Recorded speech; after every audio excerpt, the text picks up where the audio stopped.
Sí, estamos grabando. Bien. Hola a todos y bienvenidos a este encuentro. En primer lugar, quería daros las gracias por hacer un hueco en vuestras agendas para reuniros hoy con nosotros y formar parte de este espacio donde poder hablar y compartir opiniones. En el marco de Profes con Salud. Por supuesto, en el marco de Profes con Salud. Bueno, en primer lugar, presento a Ciro. Él es psicólogo, psicoterapeuta, es director de TAEI, Centro Sanitario. Es profesor asociado en la Universidad Pontificia de Comillas y durante 15 años ha estado en el Departamento de Psicología como profesor de la asignatura de Desarrollo de la Personalidad Docente en el grado de Educación Infantil y Primaria.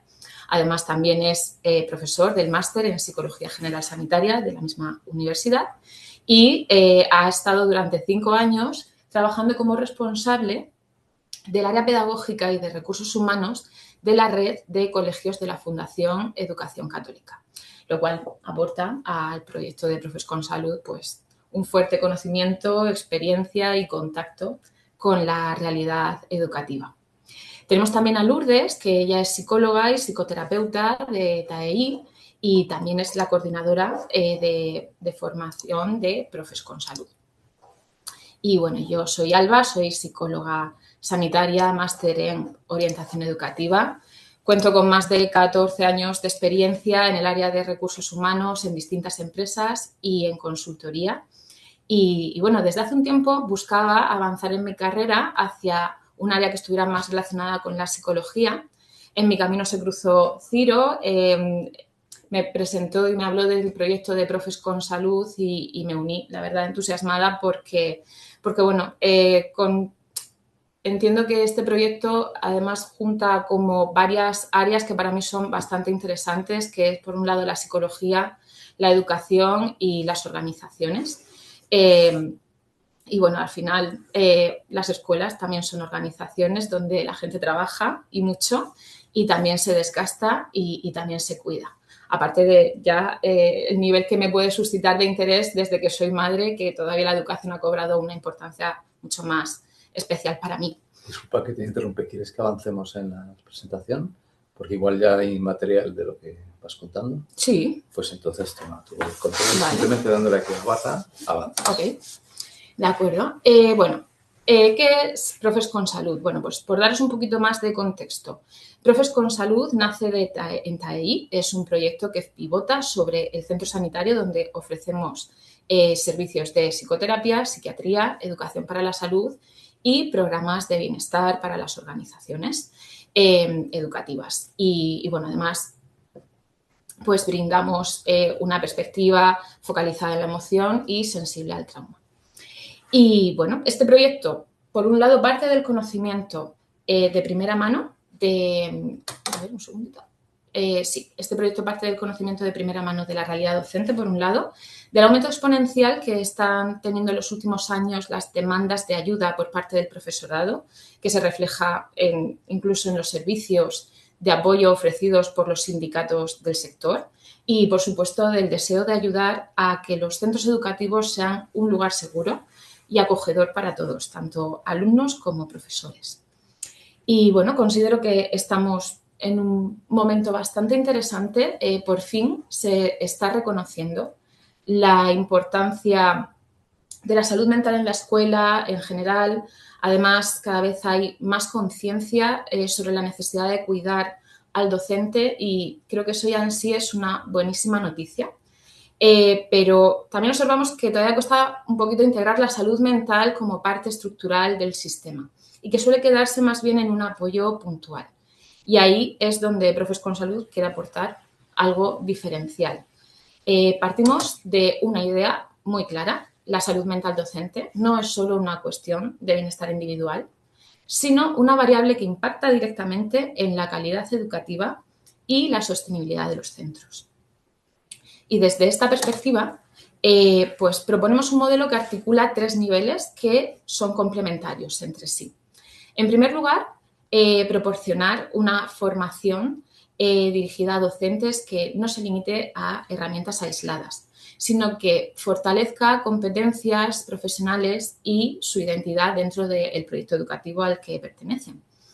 Para ello hemos desarrollado unas jornadas de salud mental en la escuela que están dirigidas a docentes, orientadores, personal de administración y servicios, etcétera, cuyo fin principal es sensibilizar y crear una mentalidad compartida sobre el tema. Más tarde, después de la intervención de Ciro, os voy a comentar las próximas actividades que tenemos programadas. Y, bueno, en segundo nivel estaría desarrollar un liderazgo educativo en salud mental.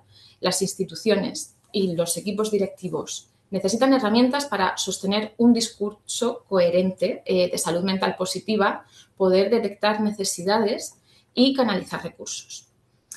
Y bueno, pues consideramos que sin esta capa de liderazgo, cualquier intervención que se lleve a cabo va a perder continuidad y las energías se dispersarán. Por lo tanto, creemos que es bastante importante. Y bueno, respecto a esto, ofrecemos servicios de consultoría, asesoría y formación a medida sobre salud mental y bienestar docente, tanto para instituciones como para equipos directivos. Y también organizamos encuentros entre profesionales como el que nos ha traído hoy aquí. Y bueno, por último, pero no menos importante, es necesario asegurar estructuras reales de prevención e intervención terapéutica para los docentes. Que todo esto se concreta en el CAD, que es el Centro de Atención al Docente, donde prestamos 3 servicios diferenciados: atención psicológica, servicio de escucha y orientación y un punto de encuentro formativo para docentes. Y bueno, pues ahora mismo el horario que tenemos de atención al público son los miércoles de 10 a 1 de la mañana y algunos meses al mes, coincidiendo también con las acciones formativas que llevamos a cabo y que os voy a contar más adelante. Algunos viernes al mes. Algunos. Eso sí. De 10 meses.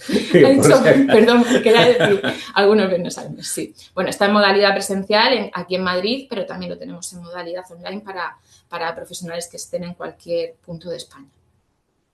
Y bueno, no me quiero extender más, simplemente quería daros este contexto. Si alguien quiere profundizar sobre estos servicios que prestamos, pues podéis preguntarnos por aquí por el chat o de forma individual nos podéis enviar un email. Y bueno, volviendo al tema que nos ha traído hoy aquí, comprender esto es para después.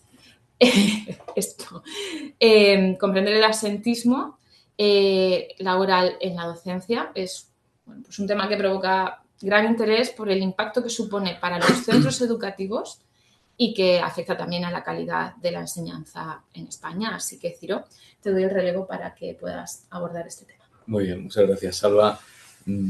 Además, será importante contar con un contexto que es el que nos planteamos en Profes con Salud a la hora de plantear este tema del absentismo. Es absentismo laboral, podría extenderse incluso también, como todo lo demás, al personal de administración y servicios de los centros educativos, puesto que partimos de una idea de que en una escuela todo educa o deseduca y todos somos educadores en alguna medida y participando en la misión y en el proyecto del centro. Comprender el absentismo en la docencia es una tarea realmente complicada y amplia y tener una respuesta pues lo es mucho más. Así que esto es una aproximación en la que voy a intentar dar algunas claves, no algunos tips, ya me gustaría, algunas claves que intenten ir un poco más allá de los consensos habituales.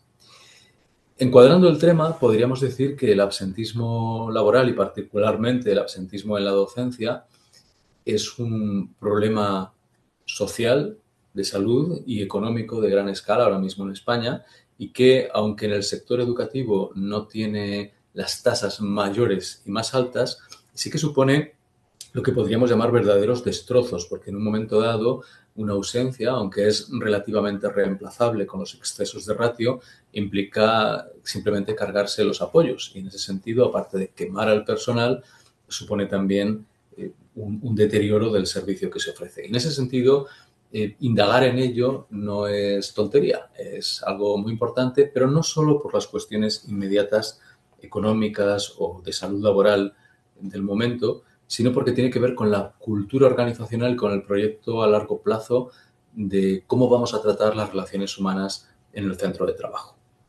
Así que, encuadrando el tema, podemos decir que el absentismo docente es una realidad multicausal, está rodeada de múltiples causas. He puesto ahí 12 causas por poner un número, pero digamos que podrían ser, yo qué sé, casi infinitas. Y esas causas pueden ser abordadas una por una o pueden ser interpretadas, agrupadas, tratando de entenderlas, de tal manera que a lo mejor encontramos que la causa 1, 3 y 6 están relacionadas entre sí y que a lo mejor la causa 7 y la 12 funcionan por su cuenta y la 5, la 8 y la 9 también, y que la 2 y la 4 parecen tener alguna relación, aunque sean poquitas, alguna relación relevante. Y a lo mejor lo que identificamos como causa 10 y 11 resulta que no somos capaces de agruparlas en ningún sitio y a lo mejor la causa 10 es una supercausa y una diana de intervención clave y a lo mejor la causa 11 pues es una causa aparente en que hay una correlación espuria entre dos variables que se suelen dar juntas, pero no quiere decir que en realidad tengan un peso. Y a lo mejor la causa 11 se está llevando mucha atención. Y en ese sentido, hacer un análisis detallado pues debería darnos más posibilidades. Lo que ocurre es que podemos pasar de pensar de una realidad multicausal más bien a que más bien hay múltiples realidades. Es decir, esas agrupaciones probablemente no inciden todas a la vez o igual sobre la misma persona. Hay personas que se ven movidas por la causa 7 y 12 en rosa y esa sería una tipología de la conducta absentista. Y en ese sentido, el análisis multicausal no solamente debe permitirnos agrupar causas, sino también identificar realidades diferentes. ¿Por qué? Porque no podemos dar la misma intervención o el mismo tratamiento a las realidades que son diferentes. Actualmente, la mayor parte de los servicios que se ofrecen a las organizaciones para gestionar el tema del absentismo, basados sobre todo en programas de atención al empleado con diversas formas, tienden a disparar una sola bala ancha de cañón y más bien a tratar esta realidad atendiendo a causas sueltas o a ciertas agrupaciones de causas sin necesariamente atender a diversos perfiles humanos en su conducta absentista y, por otra parte, no nos podemos olvidar de que esos perfiles humanos no existen en el vacío. Algunos perfiles humanos quizá son más individuales, es una persona que funciona de una determinada manera, pero hay veces que ese perfil es el resultado de una interacción. Institución, organización por un lado, persona. Ciertas dinámicas cultivan más ciertos perfiles de crisis y de absentismo y a su vez lo hacen más en unas personas que en otras. Así que el factor contexto va a ser importante también para identificar las realidades diferentes. Así que será cuestión de obtener tipologías de absentismo. La literatura habitualmente identifica una serie de tipologías más bien vinculadas a los parámetros legales de la legislación laboral y de las normas laborales y eso nos sirve para poder atender o fijar los objetivos en dianas diferentes sobre las que podemos tener un control o no. Por ejemplo, ciertas formas de absentismo justificado que tienen que ver literalmente con enfermedades ajenas al puesto de trabajo, bueno, pues lo que puede ofrecer la empresa para prevenirlo probablemente sea mínimo. Sin embargo, hay otras formas de absentismo, por ejemplo, el presencial, el llamado presentismo, en el que un trabajador acude al centro, pero no, en el caso de una escuela, podríamos decir que no está dándolo todo o no está dando lo que toca en ese momento, pues quizá podríamos tomarlas como foco de acción. Pero en realidad estas tipologías lo que reflejan es más bien las conductas superficialmente. No consiguen explicarlas realmente. Simplemente nos dicen dónde cae cada conducta en relación con la legalidad y quizá en relación con la modalidad. No es lo mismo algo que se debe a la salud física que algo que se debe a la forma de afrontar el trabajo de un individuo o algo que se debe más bien a las relaciones entre líderes de la institución y trabajadores o colaboradores. Ahora, tratando de ir un poco más allá de estas tipologías, probablemente lo que necesitamos son tipologías basadas en modelos explicativos de la conducta, modelos que expliquen psicosocialmente la conducta humana y no solo pensando en qué tipo de categorías queda la conducta una vez ya se ha producido o ya se ha emitido. Así que esos modelos en realidad en psicología pues tienen una cierta trayectoria, fundamentalmente desde los años 70 están los primeros internos, existe el modelo del proceso de asistencia al que nos vamos a referir a continuación, el modelo de demandas y recursos laborales o relación entre demandas y recursos laborales al que también nos vamos a referir y vamos a ejemplificar estos dos simplemente, vamos a profundizar en ellos, pero no en los demás como el de la teoría de la conducta planificada y la toma de decisiones, que es un modelo más de tipo cognitivo, o también el modelo de justicia organizacional y comportamientos de retirada, que es un modelo con una base mucho más emocional, más afectiva, y luego estarían las aproximaciones basadas en los tipos de personalidad.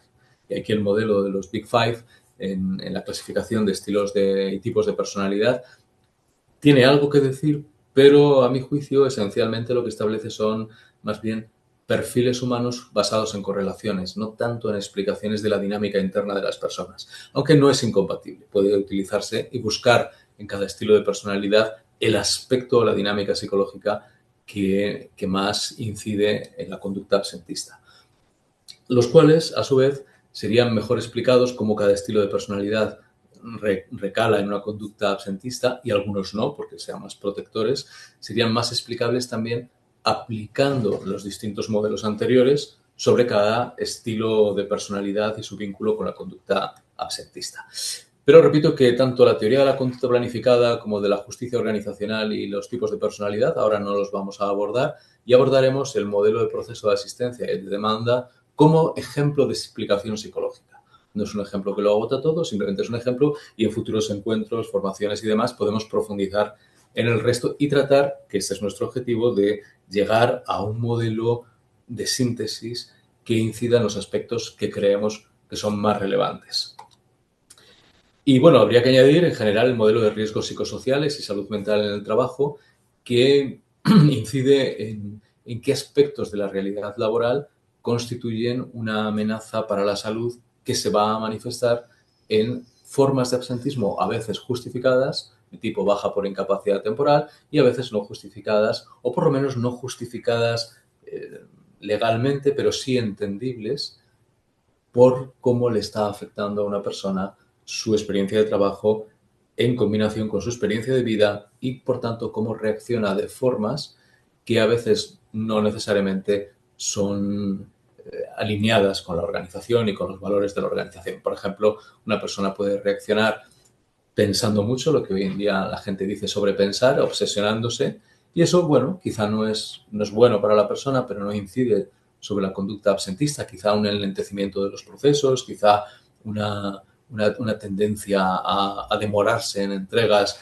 simplemente por perfeccionismo. Otras personas van a gestionar estos riesgos psicosociales más intentando modificar sus emociones, quizá con consumos no saludables, desde uno más básico, que puede ser el consumo de pantallas, hasta otros más problemáticos, como el consumo de tóxicos. Y luego hay personas que van a traducir la regulación de sus estados emocionales en acciones como a veces podemos encontrar el sabotaje. Incluso el absentismo se podría entender en algunos casos como un tipo de respuesta, pero lo que queremos nosotros es no solo clasificar, sino entender lo que hay detrás. Bueno, por nombrar el modelo de proceso de asistencia, para que os sirva de ejemplo sobre lo que es tener una mentalidad más psicológica que aquella que incide solo en la clasificación, este modelo que plantean Stiles y Rhodes en el 78 y van perfeccionando a lo largo de las décadas posteriores, dice algo tan sencillo como que la conducta de acudir al trabajo es el resultado directo de la interacción entre dos factores primarios. El factor secundario es propiamente la conducta de asistir o la de no asistir.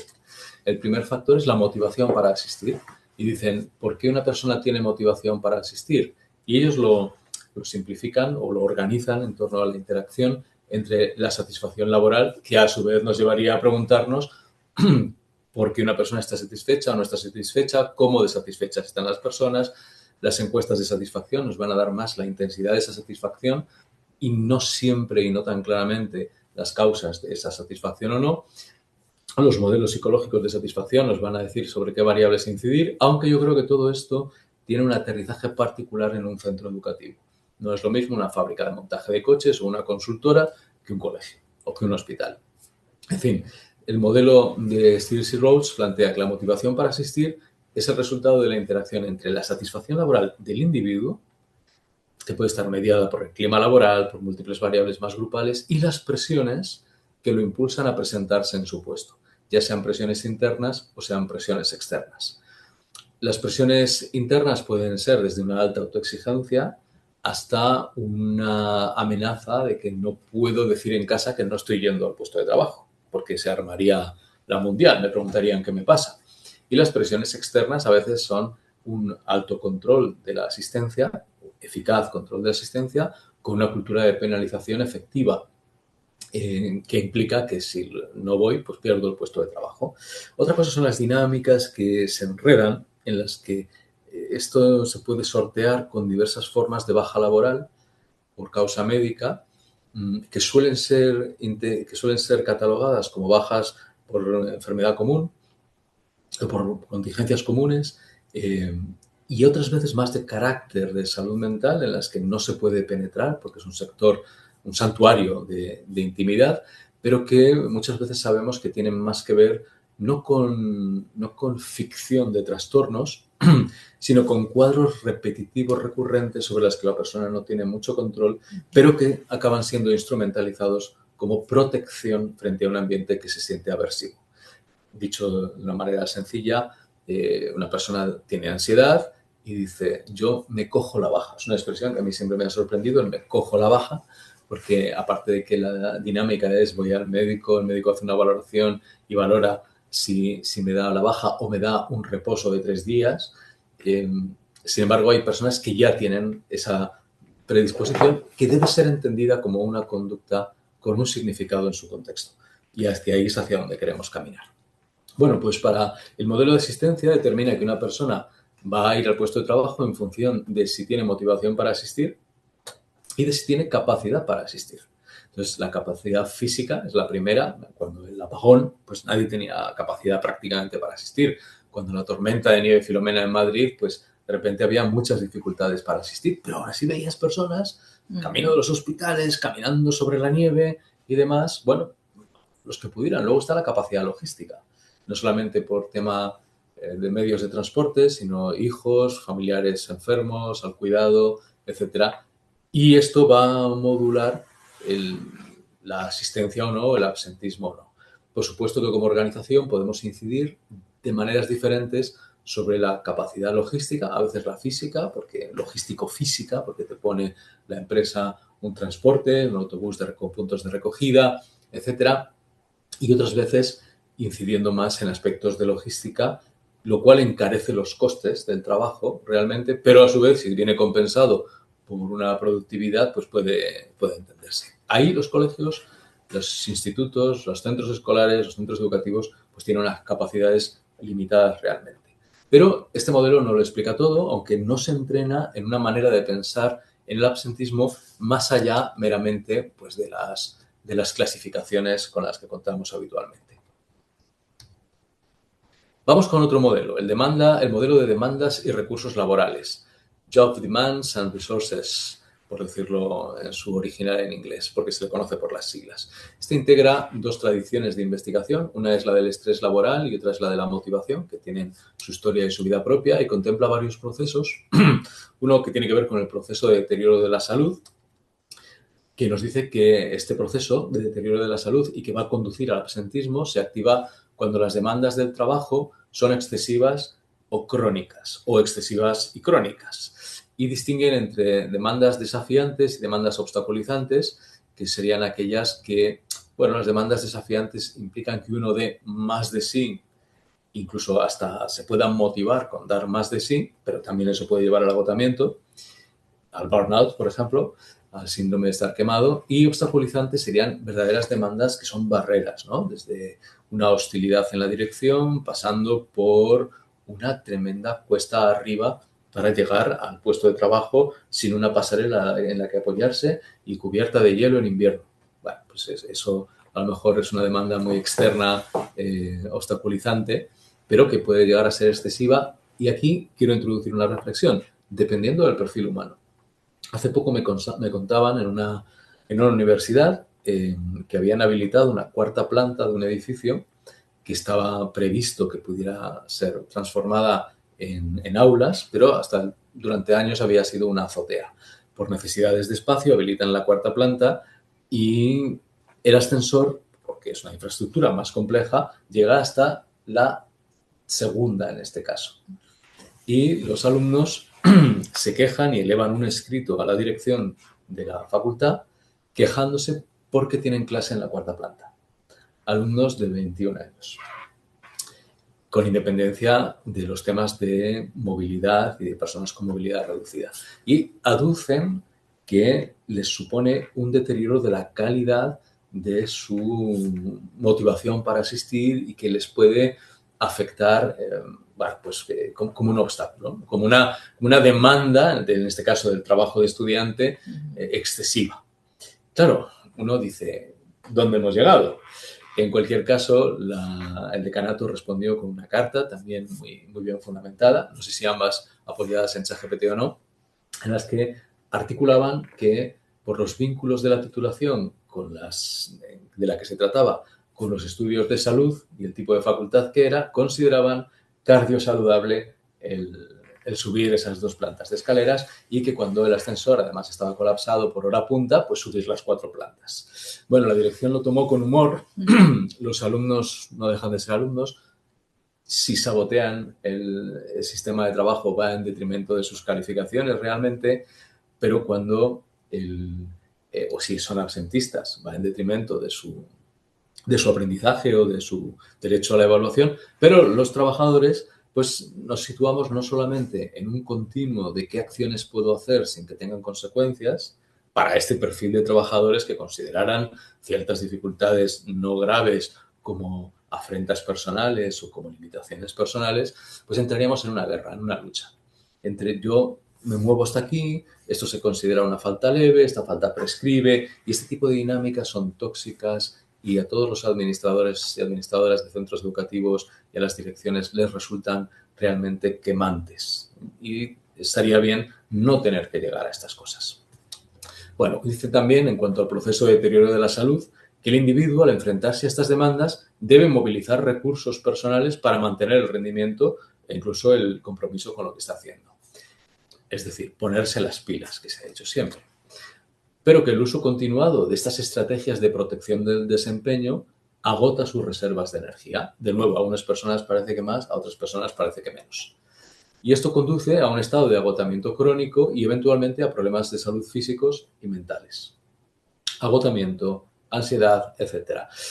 Este modelo de demandas y recursos es interesante, como os digo, porque nos ayuda a mirar psicosocialmente las cosas y a la vez nos va diciendo por dónde se podría quedar corto, por dónde podría no ser suficientemente informativo, sobre todo por lo que estamos viendo, porque aunque son procesos generales, hay tipologías de personas que experimentan cosas diferentes y a esas personas, quizá a las más retadoras, es a las que es más difícil llegar y a las que estamos menos acostumbrados a llegar y para las cuales los servicios de atención al empleado genéricos no suelen ser suficientemente eficaces. Además de no contribuir a un cambio cultural realmente basado en el cuidado. Personas que a veces no se dejan cuidar, todo hay que decirlo. El otro proceso es el proceso motivacional, en el que se examina cuál es el rol de los recursos de los que se dispone y postula que es un proceso, que el proceso motivacional está impulsado por los recursos disponibles. Así que los recursos son definidos como aquellos aspectos del trabajo o del puesto de trabajo que te permiten lograr los objetivos.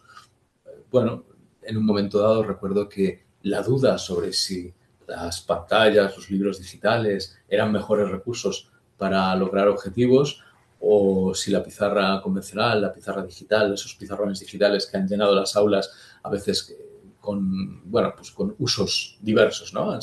Muchas veces han sido usadas como pizarras de tiza digital, pero no aprovechando al máximo. En cambio, otros profesores sí que aprovechaban al máximo el potencial de estas pizarras. Ahí podríamos tener un típico ejemplo de absentismo presentista. Estoy en clase, no utilizo los recursos, considero los recursos como un freno y aquí vienen las quejas o las discusiones sobre la innovación, las diferencias entre profesores innovadores o no, pero que lo que late debajo suele ser un asunto básicamente, por un lado, emocional y personal y por otro lado, como reacción a los desafíos y cambios de la vida y por otro lado, un elemento emocional también de reacción en algunas personas a lo que diga la autoridad, a los tiempos medidos, a los cambios simplemente. Y de nuevo voy introduciendo que pensar por qué unas personas son diferentes en este sentido nos exige un pensamiento que vamos a llamar un pensamiento clínico. No necesariamente hablando de psicopatología, pero sí un pensamiento clínico que es aquel que nos lleva a intentar entender los procesos emocionales de las personas en el contexto de sus historias de vida. Y sobre eso volvemos después. ¿Qué más tipos de recursos hay? Pues los recursos son también aquellos aspectos del trabajo que reducen las demandas asociadas. Yo no sé, con la inteligencia artificial, de repente parece que nos reduce las demandas de preparar una clase, por ejemplo, porque le preguntas a ChatGPT, pero de repente tienes muchísima información y de repente todo el mundo hace lo mismo y los alumnos hacen lo mismo. No quiere decir realmente que consigamos hacer más eficiente nuestro trabajo o trabajar menos en las tareas no productivas. Bueno, pues estamos en un proceso de cambio, lo que hoy llamamos uso de la inteligencia artificial en el mundo escolar, bueno, está en pañales ahora mismo. No porque diga que hay que hacer cosas que sean más y mejor, sino porque estamos en una primera fase de la inteligencia artificial disponible para cualquier persona. Estamos en un tiempo de testeo donde yo creo que no solamente estamos probando o testeando estos recursos, sino que la industria de la inteligencia artificial es la que nos está testeando a todos. A ver qué hacemos, a dónde llegamos e incluso le estamos dando el entrenamiento. No sé si estáis al día de la experiencia de los Pokémon Go. En los años 16, 17, 18, 19, todo el mundo cazaba Pokémon. Yo no he cazado, pero iban ahí con el móvil por la calle cazando, ¿no? Bueno, pues eso generó una base de datos increíble de geoposicionamiento en las ciudades, que es una base de datos que ha sido vendida a una empresa de reparto a domicilio con robots, carritos robots, que no recuerdo ahora el nombre, y entonces, bueno, pues todo el mundo entrenó a eso porque el GPS tiende a fallar en las ciudades entre edificios en un margen de a veces demasiados metros que hace ineficientes las entregas. Mientras que integrando esa base de datos que hemos entrenado los demás, se volvía mucho más eficiente la base de datos. Y también los recursos son aquellos aspectos del trabajo que estimulan el crecimiento personal. Claro, esto es curioso porque no todo el mundo quiere crecer. Puede sonar feo, puede sonar raro, puede sonar unpopular opinion, que se dice ahora en las redes sociales, pero es verdad, no todo el mundo quiere crecer. Y por un lado, es necesario aceptarlo. Y por otro lado, si entendemos el proyecto educativo de centro o el proyecto educativo institucional o la misma realidad educativa como un espacio de crecimiento no solo para los alumnos, sino para quienes trabajan en él y para toda la comunidad educativa, esto es un poco triste y esto es problemático. Pero de nuevo, el rechazo al crecimiento es un rechazo a la experiencia emocional dolorosa que está en el corazón de todos y particularmente de algunas personas, aunque nuestra capa externa, nuestra coraza externa, a veces la de padre, la de madre, la de psicólogo, como en mi caso, la de docente en otros casos, pues nos permite mantener una apariencia de que está todo bien, pero llevamos nuestros dolores.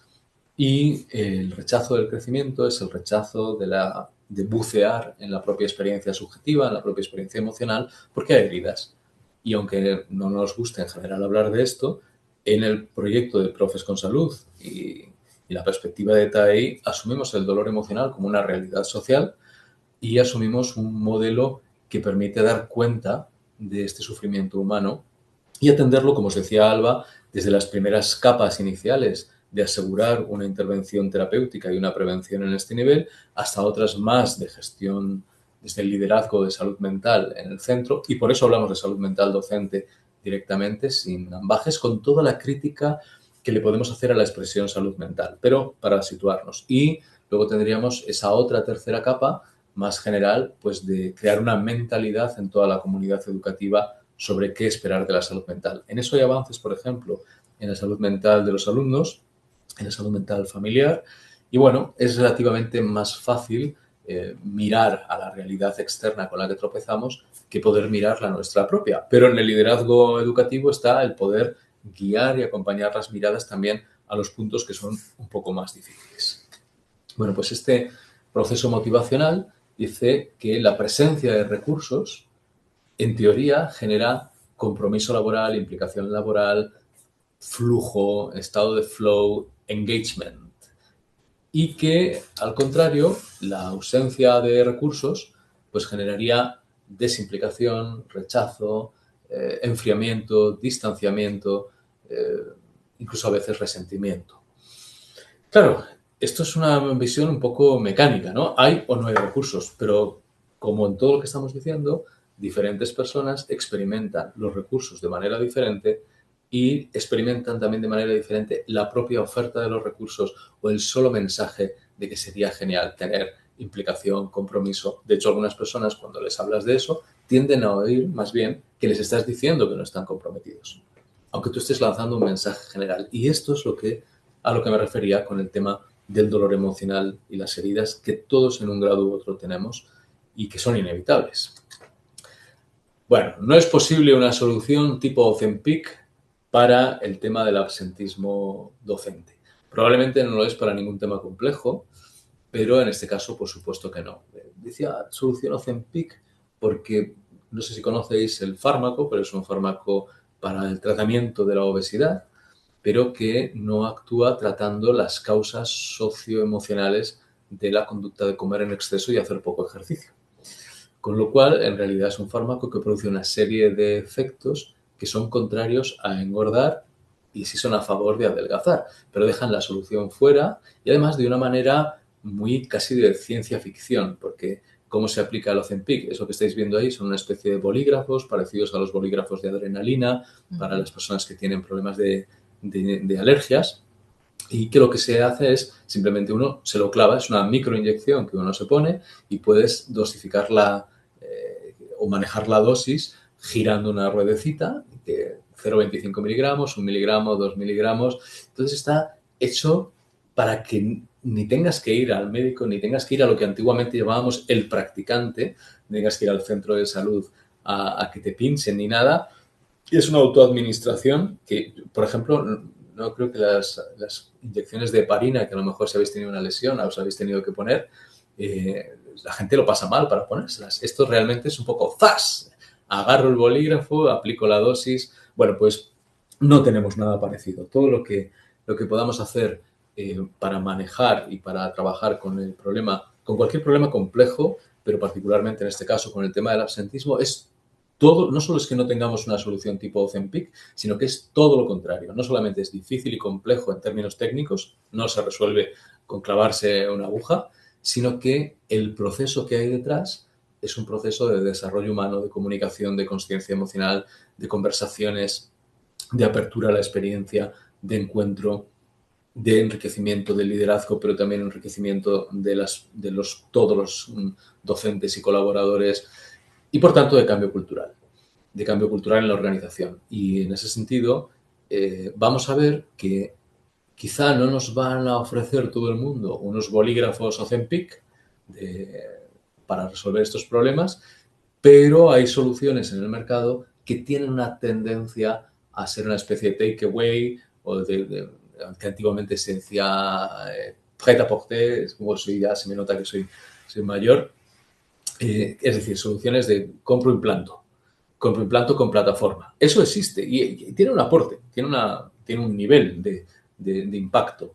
Es un poco, a mi juicio, yo creo que es un poco como las escuelas de familias, antiguas escuelas de padres, que solo suelen ir realmente las madres y los padres que menos lo necesitan.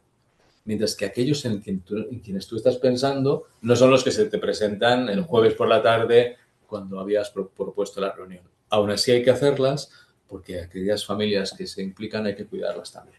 Pero hay que hacer algo más. Bueno, ¿cómo son los profes en 2026? Bueno, si lo pensamos en términos generacionales, hay algunos que ya no están en los colegios o muy poquitos deben de quedar de la generación de los baby boomers. A lo mejor alguno está cumpliendo 66 años, porque el 78 es una edad media de la generación. Está la generación X, que con su edad media de 60 años, así que pues nos quedan entre 5, 3, depende si hay contrato de relevo o no, jubilación, cuándo te puedes jubilar, entre 5 y 7 años de contar con ellos. Hay millennials de 40 años de media que tienen por delante entre 20 y 25 años de pertenencia todavía al colegio.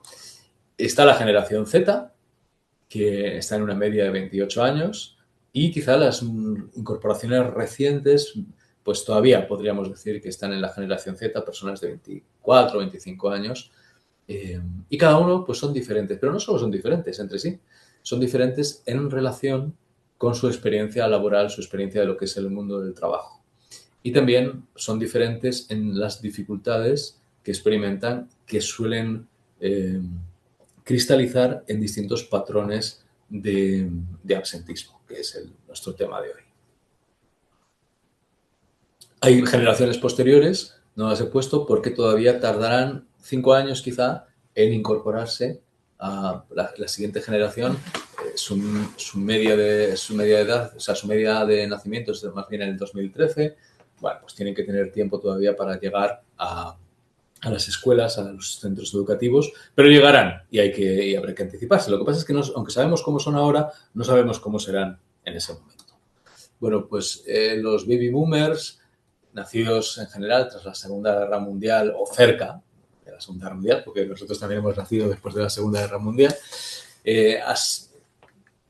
han crecido en un entorno en el que el crecimiento económico y los cambios sociales, mayo del 68, etcétera, en España todo más tarde, todo con un tiempo posterior, pero bueno, de alguna manera había algo parecido en el desarrollismo de los 60, los cambios en la transición democrática de los 70, ya iban creando un entorno de crecimiento económico, luego vinieron las crisis correspondientes y de cambios sociales. Cambios sociales, digamos que se pasaba pues, de un modelo social más jerárquico a uno más horizontal, en el que el trabajo tendía a ser visto todavía como algo a lo que pertenecer, como una fuente de identidad potente y con una valoración muy grande de la lealtad a la empresa y a las carreras largas y a las pertenencias largas y demás. Me contaba antes de ayer un amigo psicólogo que trabaja en recursos humanos en una importante empresa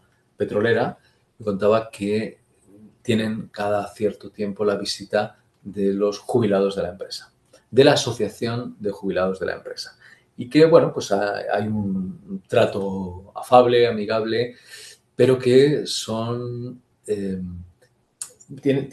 les prestan los locales de la empresa para que puedan hacer su reunión y demás, y a lo mejor pues les hacen un pequeño homenaje, pero hay una distancia absoluta entre estos boomers antiguos ya jubilados. Me contaba que el más mayor de todos tiene 104 años. Ese es incluso de la generación todavía anterior.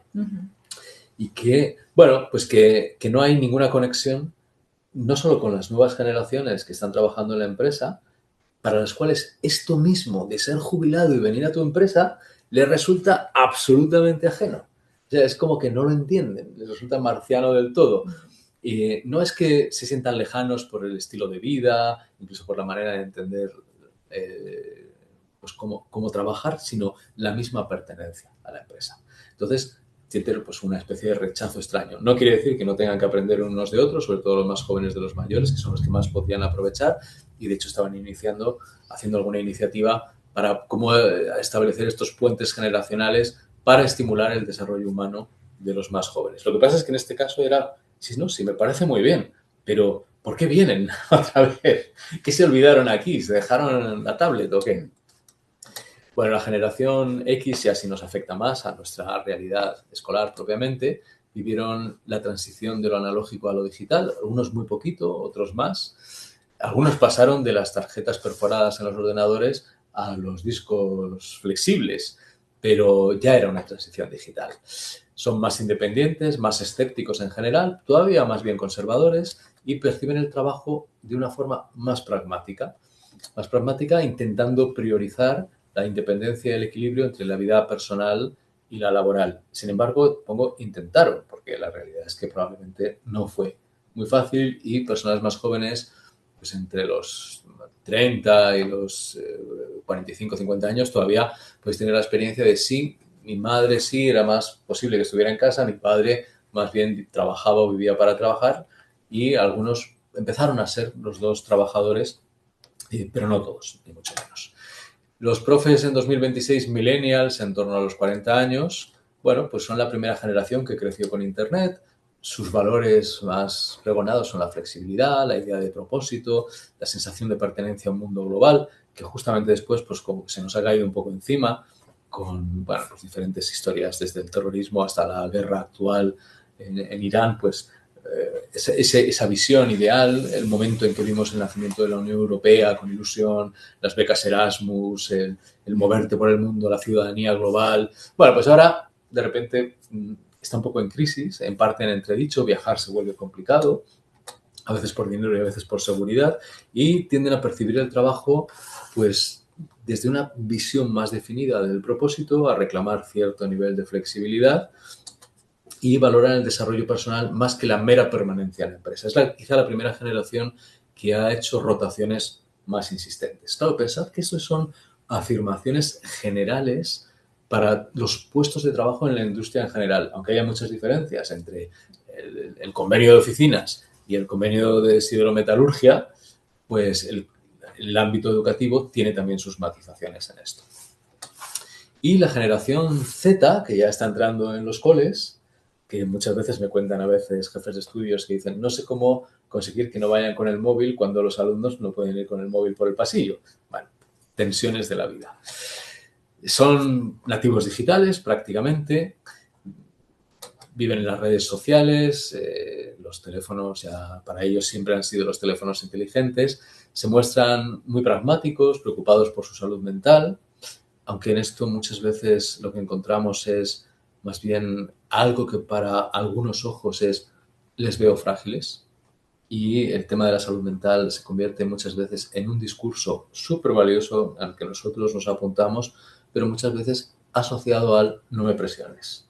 No me presiones que me rompo, no me presiones yo no soy como tú. Y en este caso estoy dando el mensaje de la persona más mal encarada. Luego estaría la persona más positiva, porque son muy diversos realmente, pero que va a tener un argumento relativizador del trabajo, relativizador del esfuerzo, quizá un poco desencantado, y en lugar de simplemente señalarles y criticarles, cabe de nuevo preguntarse cuál es la historia que hay detrás de esas actitudes y cómo podemos, en lugar de criticar las actitudes, dar más recursos, corregir, simplemente abrirnos a escuchar las historias que hay detrás y convertir los centros educativos y el trabajo de la dirección y el liderazgo educativo en un espacio de escucha no tanto de problemas, sino de historias de vida.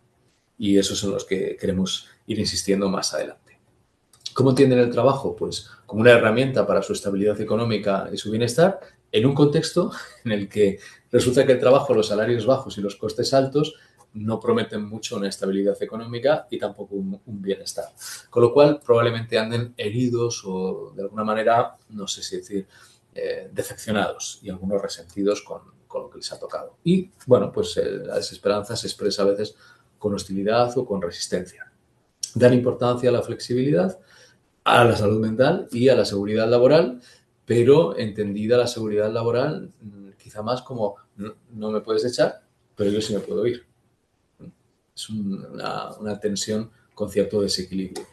Bueno, gestionar el absentismo es proyectar decisiones en el tiempo. Puesto hay una línea de tiempo desde 2026 hasta dentro de unos años, pues ni más ni menos que hasta el 2050, por decir una cantidad. Claro, gestionar el absentismo es proyectar decisiones en el tiempo. ¿Sobre qué? Pues sobre estas generaciones, sobre cómo van a evolucionar. La generación boomer, ya no, pero la generación X, pues es proyectar decisiones en el tiempo para 5 años. Y eso significa sentarse en las instituciones, ni siquiera a nivel de centro educativo individual, sino equipos de titularidad, fundaciones y demás, instituciones titulares, a pensar sobre números reales y perfiles reales. Por un lado, para dosificar los esfuerzos, pero también para cuidar realmente en ese último tramo de participación en el proyecto educativo a estas personas. Entonces, somos diferentes y vamos a ver qué evolución tienen las generaciones, las diversas generaciones en la plantilla a lo largo de este tiempo. Vamos a ver cómo atraemos y desarrollamos el talento de las nuevas generaciones y, como hoy estamos hablando de absentismo, sobre qué variables pueden ser predictoras de un absentismo no justificado o problemático y qué somos capaces de pensar para cada uno de estos perfiles, sabiendo que dentro de cada generación se vuelven a multiplicar los perfiles en función de las historias de vida, las experiencias o las heridas emocionales de cada uno. Y vamos a ver cómo podemos transformar la actualidad en un periodo crítico de 5 años de nuestras organizaciones para absorber ese impacto y para tener impacto. Eso es lo que va a diferenciar a unas redes educativas y a otras, no si obtienen más o menos absentismo, sino cómo lo consiguen. Que la forma coercitiva sería una manera muy eficaz, pero no necesariamente exitosa en el fondo. Y en ese sentido es donde Profes con Salud y toda la perspectiva de salud mental organizacional de TAEI Health and Emotions Institute, que es nuestra propuesta, es donde tiene algo que decir y donde tiene algo que decir adaptado a las instituciones educativas. Siempre en una conversación, porque no creemos en la idea de ir de expertos que se lo saben todo, sino más bien expertos en conversaciones, en poder establecer conversaciones con las instituciones y con los equipos directivos para generar este tipo de cambios, primero en este periodo crítico y luego continuamente. Mirad, os quiero compartir un trabajo científico reciente publicado en 2025 que se titula El impacto de la adopción de horarios flexibles en los resultados organizacionales. Bueno, introduce una serie de otras variables que modulan y concretan los resultados y que es un estudio realizado en 22 países con diferentes niveles de desarrollo. Bueno, pues el objetivo del estudio es analizar el absentismo laboral en relación con otras variables, particularmente las de la posibilidad de dar a los trabajadores horarios flexibles para organizar su jornada laboral en función de sus necesidades. Y encuentran que hay una relación de U invertida entre las variables organizacionales, lo que tú puedes manejar, mover en la mesa de mezclas de tu organización y la respuesta de absentismo. ¿En qué claves aterrizan? Dice, pues que cuando la adopción de la flexibilidad, el flexitime, es muy baja o muy alta, el absentismo es menor y que el absentismo es mayor en las zonas menos definidas. Claro, si pensáis en la escuela, por definición, no tiene muchas opciones de flexibilidad laboral. Entonces, ¿por qué traigo esto? Porque el movimiento general en la gestión de los compromisos de los colaboradores con las organizaciones de toda la vida, el trabajador con la empresa, se está proyectando sobre cómo va a ser de flexible el uso del tiempo y la organización personal del tiempo. Históricamente habréis oído hablar del trabajo por objetivos. Y claro, el trabajo por objetivos requería ese tipo de flexibilidades. Pero a su vez, este tipo de trabajo no parece ser apto para todos los perfiles psicológicos. Y es en esos perfiles en los que hay que trabajar. Porque cuando das mucha flexibilidad o ninguna, no hay absentismo. Pero claro, cuando no das ninguna flexibilidad, no hay absentismo por narices. Y es cuando se intensifican los absentismos presentistas. Y otras formas, incluidas las de las bajas. Y cualquier deterioro de lo que supone realmente la salud o la salud mental en el trabajo. ¿Por qué es importante de nuevo este trabajo? Porque en el cambio brutal que va a suponer la integración de la inteligencia artificial y la escabechina que se va a producir en diferentes sectores, quizá la educación durante 10 años se salve totalmente porque esté muy valorado que haya un adulto con los alumnos. Pero eso no es seguro que vaya a ser así en 20 años. Si os fijáis, las exhibiciones de China actualmente, como régimen dictatorial que muestra al mundo su poderío, son conciertos en los que hay un cantante humano y 40 robots bailando. Te están diciendo, lo mismo que te los pongo a bailar, te los pongo a cocinar, que te los pongo de soldado. ¿De acuerdo? Y bueno, pues va a haber cambios, ¿no? Se vienen cambios. Y en ese sentido, la pertenencia de las personas a la organización, explicada por las viejas teorías, tiene su valor, pero también vamos a tener que pensar como organizaciones qué es lo que queremos de las personas para acompañar a los alumnos mientras integramos recursos educativos que ya no son que yo como profe me preparo con un ChatGPT, no sé qué, y luego le hago otra IA que me haga el PowerPoint y unas animaciones, sino que probablemente tienen más que ver con cuál es el tipo de relaciones humanas que se dan en el espacio determinado por los muros de la escuela y la valla de la escuela. Y qué sentido tiene lo que se haga ahí. Y en ese sentido, el periodo crítico de 5 años está todavía más vinculado, el que había definido antes, con la gestión del absentismo convencional, en un entorno relativamente convencional, aunque haya variedad de generaciones y aunque haya variedad de psicologías, y hay que abordarlo, pero hay que ir preparando lo que viene después. sin pensar que lo que viene después es la rebelión de las máquinas, ni los Terminators, ni nada de esto. Pero lo que viene después puede ser que lo vivamos solo reactivamente o más proactivamente. Y en ese sentido, el conocimiento relevante es el conocimiento sobre los procesos humanos, sobre la identidad, sobre el mundo emocional de las personas, sobre la sensación de una persona de ser alguien con un proyecto vital. Y en ese sentido, la empresa, la organización, la institución educativa va a tener que ofrecer a los profes algo más que gimnasio, fisioterapeuta o unas horitas de psicólogo o que, o que otros beneficios de empresa, a veces fisioterapeuta, no sé si lo he dicho, guardería, escuela de padres para los propios trabajadores, que están en los packs que ofrecen ya muchas empresas que gestionan el bienestar organizacional. Aquí la gran pregunta va a ser de pertenencia, no como unirme a un proyecto que educa a los alumnos, sino de pertenencia como forma de unirme a un proyecto que me da a mí viabilidad como adulto, mientras educo a alumnos, mientras quiero la sociedad del mañana, cualquier intención positiva asociada a la educación. Esto es muy serio y este es un giro de mentalidad y creo que no es de lo que más se está hablando o lo que más se está ofreciendo convencionalmente, porque obviamente las empresas tenemos que vender los paquetes de producto de lo que tenemos. Pues aquí lo que estamos diciendo desde Profes con Salud y TAEI, nuestra propuesta va en esta línea. Y como el futuro es demasiado impredecible, no nos atrevemos a decir todo lo que será, pero sí qué características tendrá y, por tanto, en qué es importante incidir. Mirad, este estudio plantea esta U invertida, que cuando los recursos de flexibilidad son poco usados, hay poco absentismo, medido en días, y cuando es muy usado, menos todavía. ¿Habrá alguna manera de organizar el trabajo y de seleccionar personas que puedan, en nuevos diseños educativos, tener algunas formas de flexibilidad en la escuela? ¿En qué consistirá la flexibilidad en la escuela?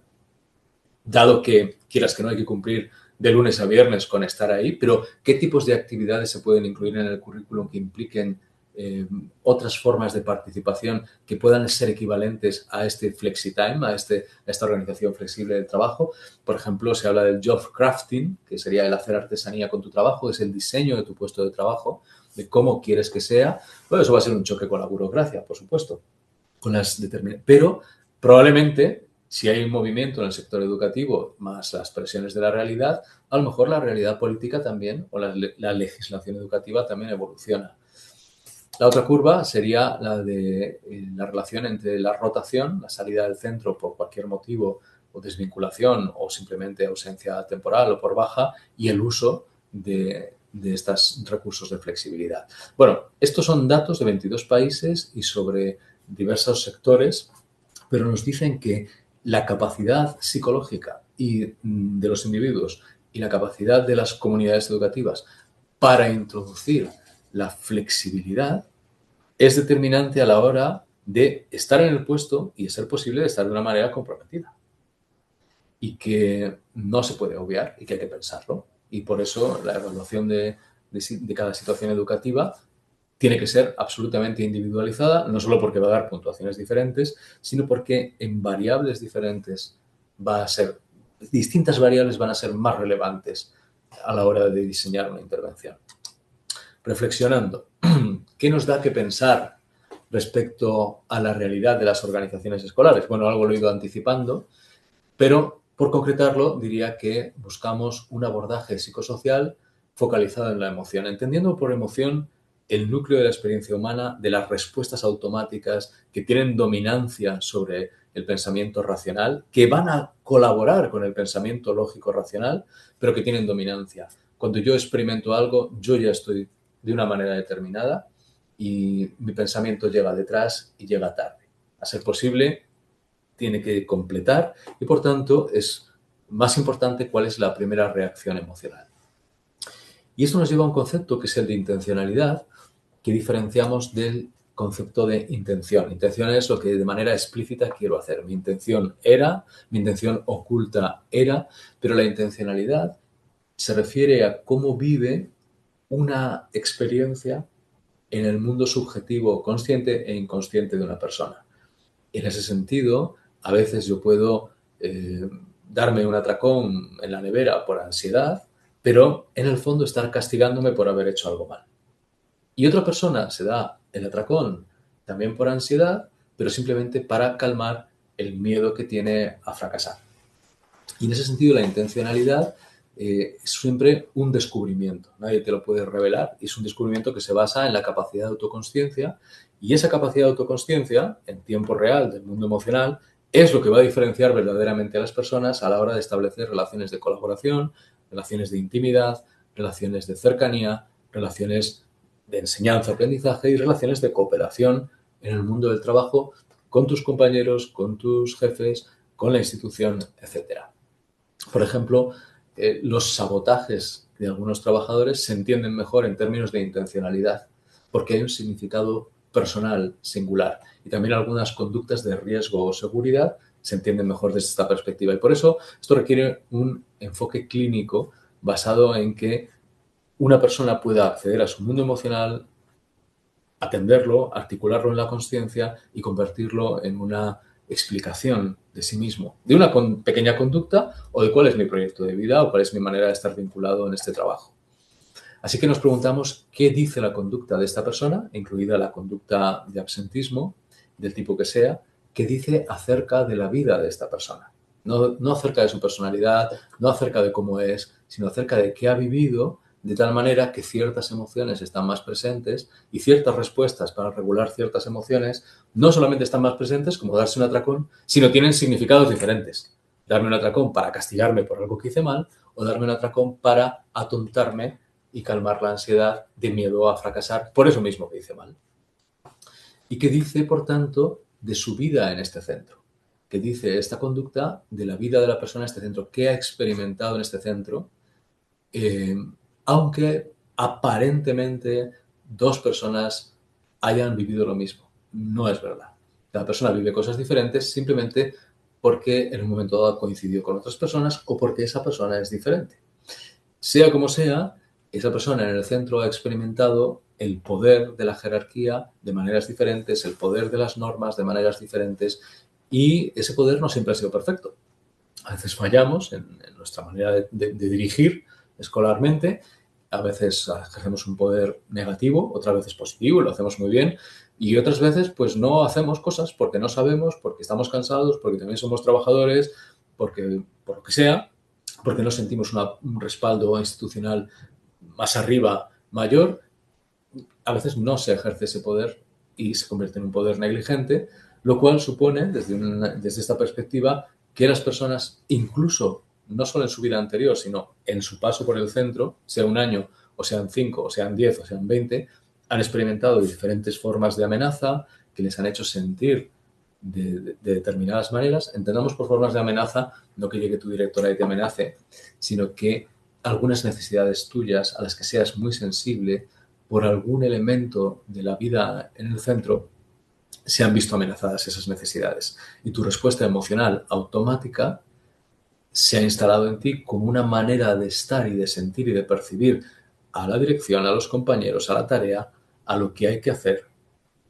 Por ejemplo, ayer terminaba una sesión formativa en un centro educativo sobre salud mental docente, y cuando terminábamos en el aula había que colocar las mesas otra vez en su sitio. Y yo ahí, pues como con los demás, colocando las mesas, igual que las había descolocado para hacer el círculo, pues ahora vueltas al modo aula, pero tenía una forma, una distribución curiosa, probablemente debido a ciertos apoyos o algo así, y había un cierto caos sobre cómo hacerlo. Entonces había gente que, está no, la mesa, no sé cuántos, y otro, venga, me pongo, pero había un momento de caos y una persona llega y dice, mira, hay un mapa de cómo se colocan las mesas puesto ahí en el corcho.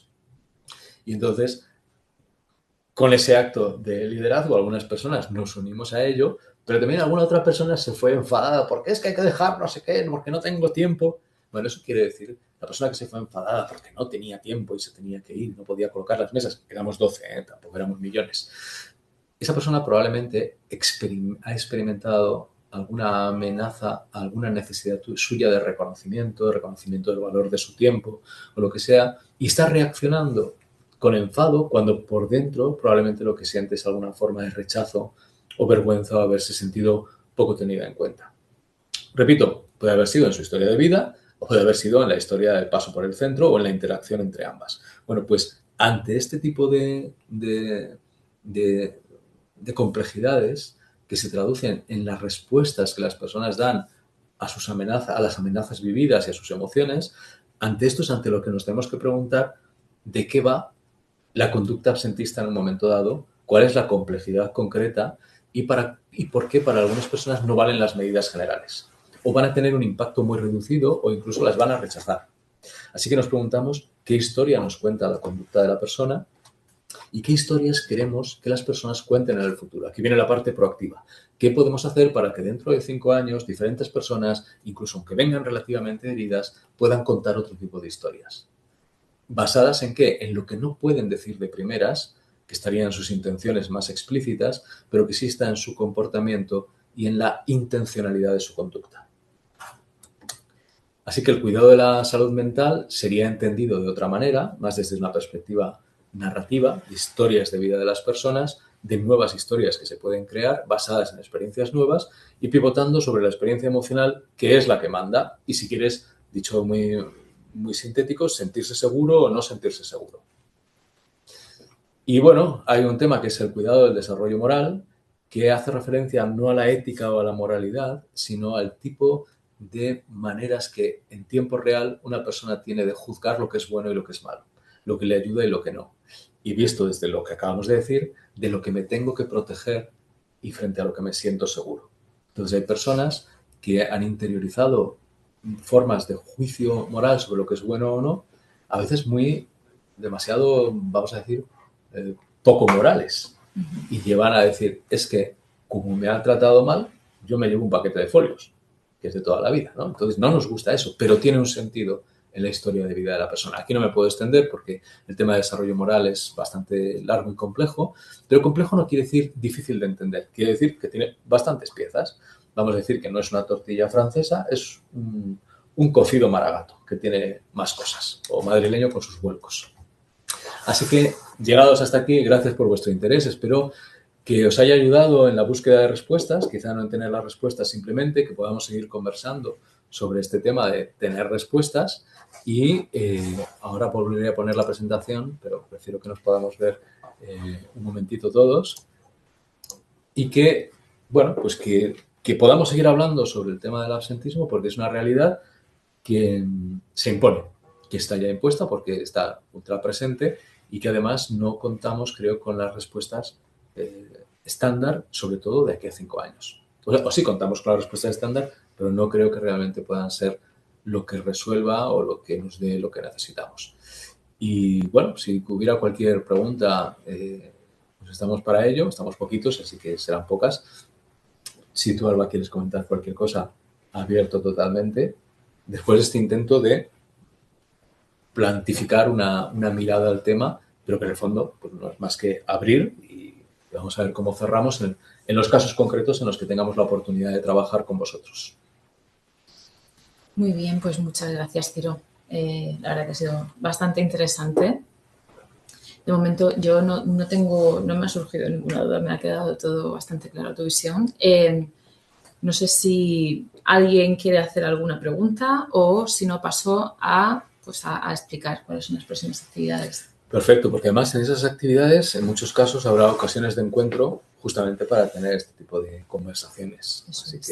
Eso es. ¿Me pones la presentación que lo tengáis a ver? El control técnico. Mucho más visual.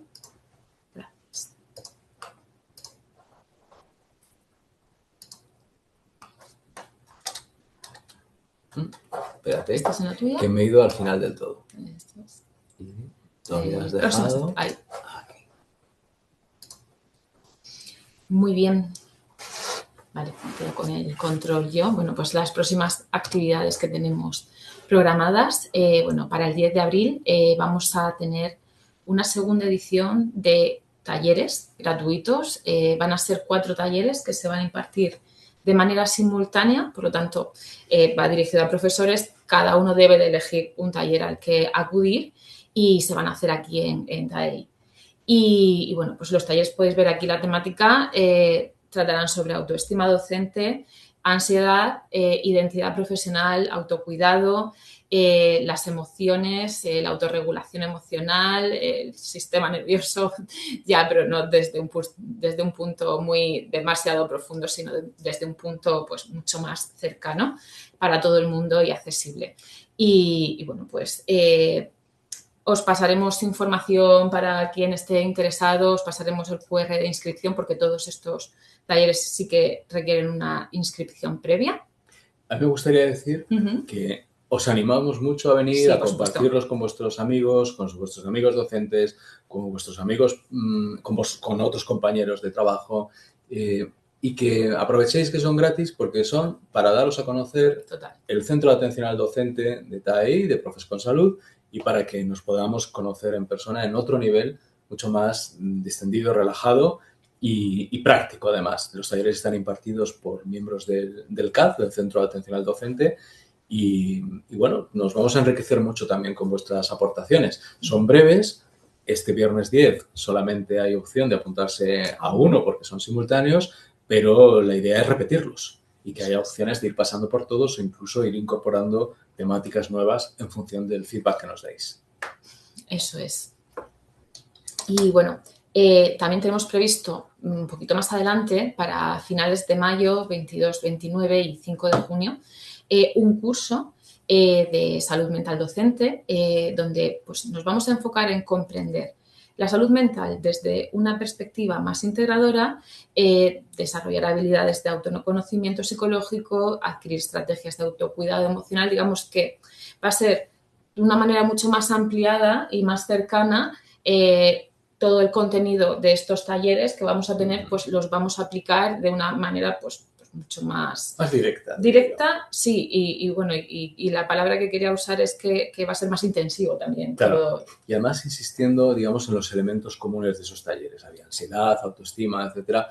Yendo a las bases comunes, este curso es el que os citaba antes, de las mesas, impartiéndolo en un centro educativo, piloto en ese centro, y este curso lo impartimos Alba y yo, indistintamente, y bueno, pues también tenéis ahí el dato de que es financiable por Fundae y de tal manera que no supone una dificultad económica y sí una oportunidad, realmente. Eso es. Y bueno, siguientes fechas que tenemos previstas para encuentros con vosotros, 17 de abril, vamos a tratar y vamos a hablar del burnout docente.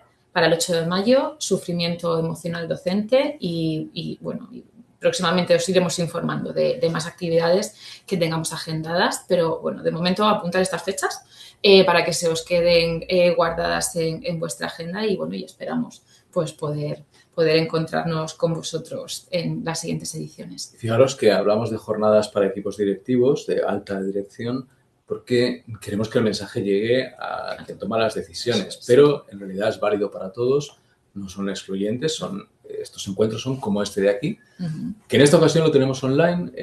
Vamos a ver opciones que tenemos de hacerlo presencial también y poder compartir un café, que seamos 10, que seamos 20, que seamos 100, eso se irá viendo y sobre todo queda grabado y de tal manera que podéis consultarlo posteriormente. Muy bien, bueno, pues muchísimas gracias por vuestra atención, por estar ahí y bueno, y esperamos seguir viéndoos pronto.